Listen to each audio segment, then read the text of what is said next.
Hello world, hello YouTube, hello everybody. This is a Ghetto Prepper Series video, and y'all saw I loaded up some videos about how I made my rag signs, this and that. And let me tell you what, well, I put them away anyway. Well, I sure got a lot of good stuff out of just those sawhorses, those old nasty sawhorses. And I'll show you. First of all, I got a whole bunch of, I used new screws to make my signs, and I will be darned if I didn't replace them all when I finally got in the wood that I put up for firewood. I got all the big old deck screws, big long deck screws, really made out. So anyway, let's move on. So what I got out of those was my signs. I got the sawhorse hardware.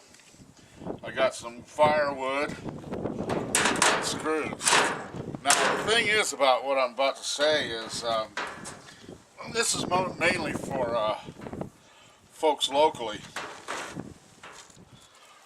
See, look at that here.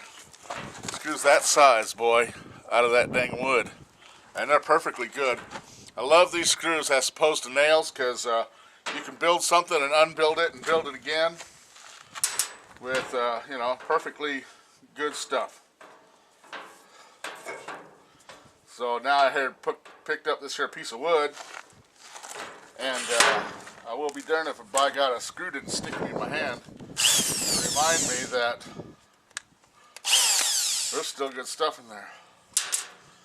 Whole bunch of these dang drywall screws, and they're firewood. So I thought I'd share that with you. You know, it just takes a good little tool, a little bit of work.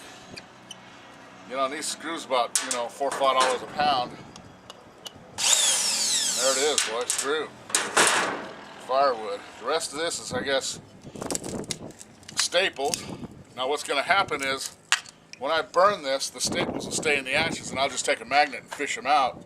And then I'll have metal if I'm, yeah.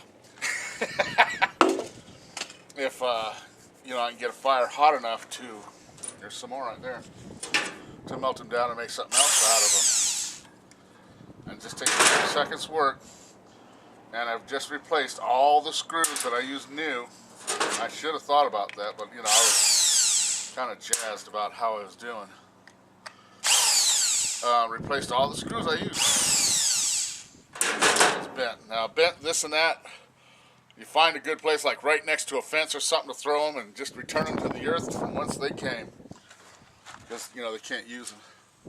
Like that one's bent. I got a bush right there that, nobody will ever drive by.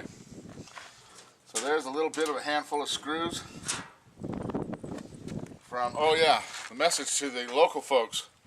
You wouldn't believe the things I've seen thrown away, at the dump and all that. I mean, stuff, you're agog with like, oh my God, you're kidding me.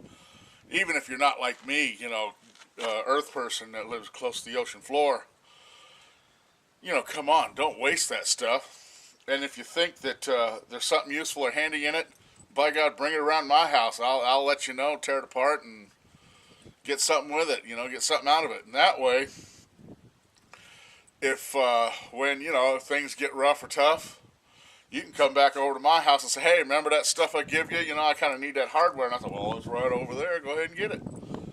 What do you think of that? Now that's prepping, and that's community minded, and it keeps that stuff out of the dang landfill. Because the things I've seen thrown away that I could have, but I just don't have the matzah, and I just can't dive the dumpsters like I used to. So why throw it in there? Bring it to a fella like me. Y'all know who's who.